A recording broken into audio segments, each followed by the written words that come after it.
प्रधानमंत्री की वो लाइन याद आ गई कि हम 140 करोड़ का देश हैं, प्रेशर पैदा करने की ताकत हम में है और ये वो सरकार है जो कभी किसी के सामने नहीं झुकी। देश को बता रहे हैं कि बदला चाहिए, बदला मिलेगा। हम आपके जैसे नहीं है। देखिए, कहा था एक के बदले में लाएंगे 10, यूट्यूब चैनल बंद कर दिए बस।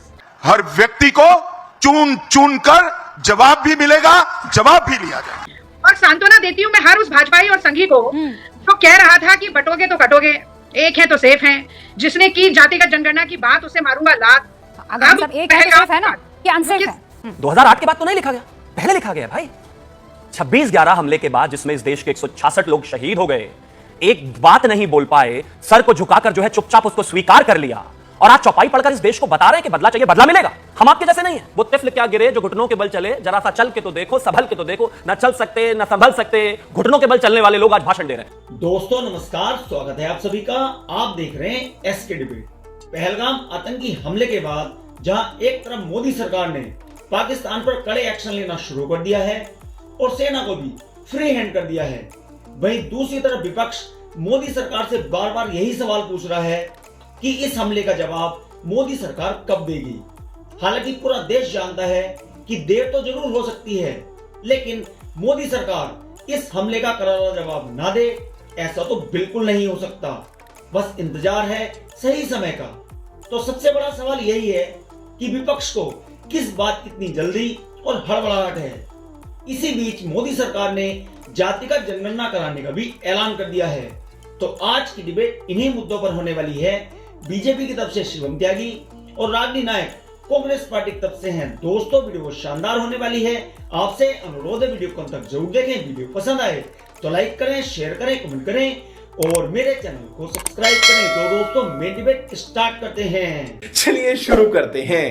और मैं फिर से संकल्प दोहराना चाहता हूं, जब तक आतंकवाद समाप्त नहीं होगा हमारी लड़ाई चालू रहेगी और जिन लोगों ने एक कृत्य किया है उसका उचित दंड उनको निश्चित रूप से दिया जाएगा। वो ये न समझ ले कि हमारे 27 नागरिकों का जान लेकर ये लड़ाई जीते हो।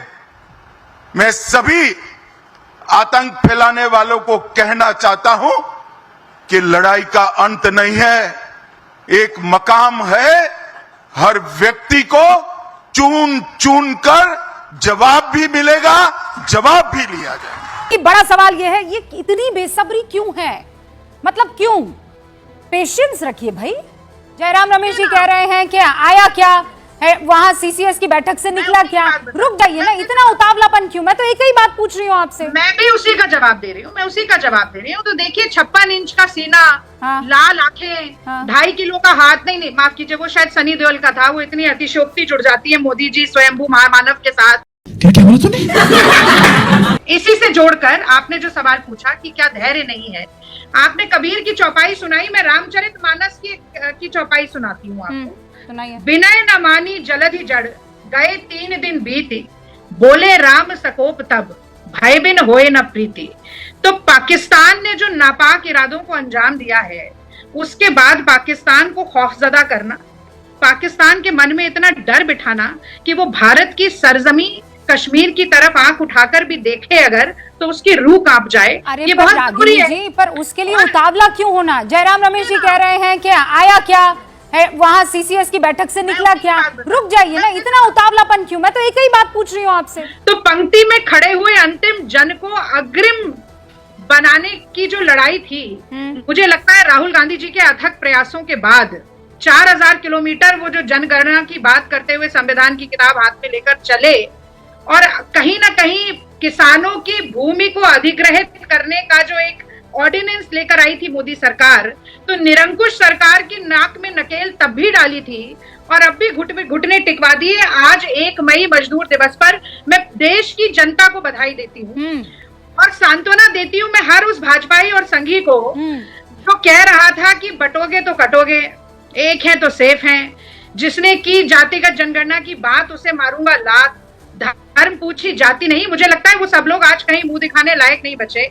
चड्ढा समझाओ, इसे समझाओ। नहीं, पर कहीं ना कहीं तो आप भी मानेंगे ना, एक है तो सेफ है। अगर हम सब एक है तो सेफ है ना कि अनसेफ है?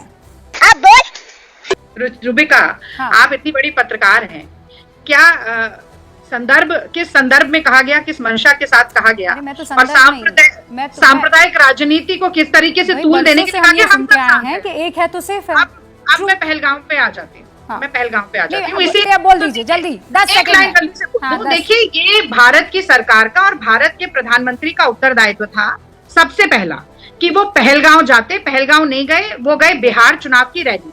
बिहार की चुनाव की रैली में पाकिस्तान का नाम तक उन्होंने नहीं लिया। ओके, धमकी चाहे जितनी All right. दूसरी बात, एक नहीं, मिनट। अरे प्लीज प्लीज रागिनी फिर आऊंगी ना, ये कोई आखिरी मौका तो है नहीं, रुकिए ना प्लीज। रागिनी ऐसे मत कीजिए, 4 और मेहमान है ना।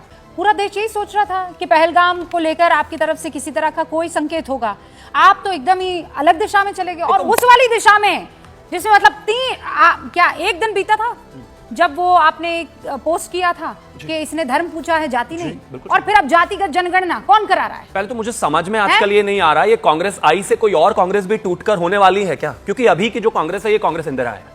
राहुल गांधी कहते हैं बिल्कुल ठीक स्टेप है, जयराम रमेश कहते हैं हेडलाइन मैनेजमेंट बंद करिए। अरे हेडलाइन मैनेजमेंट इस देश में जातिगत जनगणना को लेकर पिछले 70 साल से हो रहा था भाई।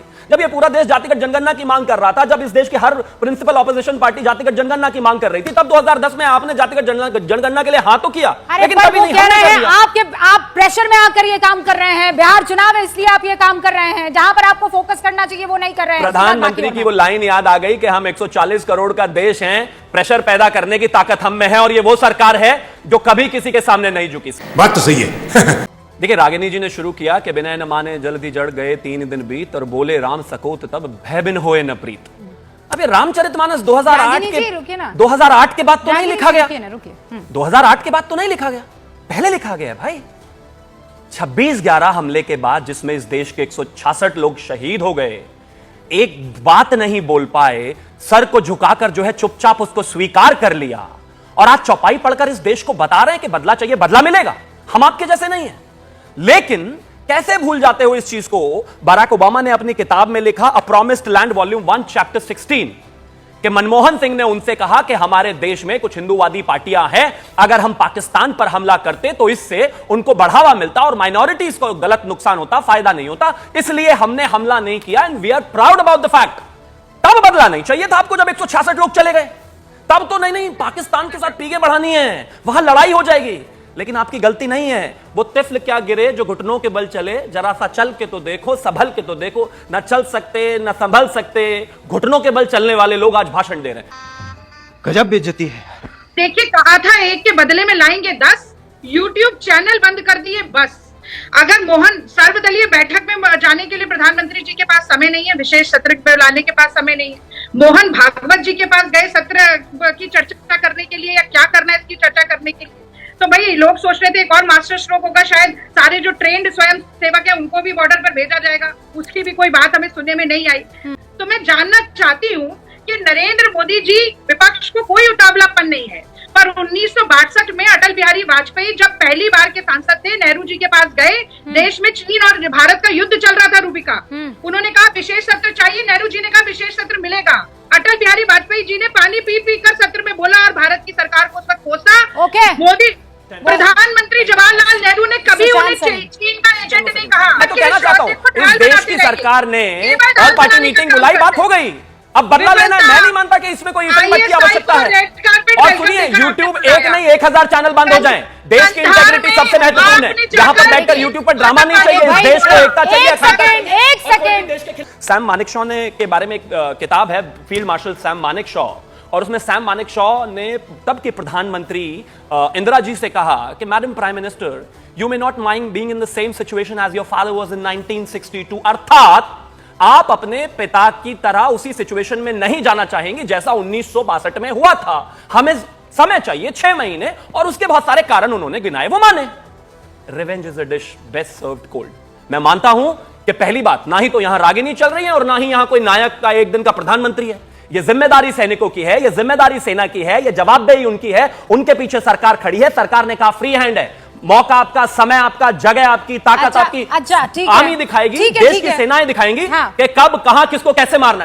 देश को बता रहे हैं कि बदला चाहिए, बदला मिलेगा, हम आपके जैसे नहीं है। क्या बात है सर, क्या बात है सर, क्या बात, ये बात है। देखा दोस्तों, आपने शिवम त्यागी और रागिनी नायक दोनों को सुना।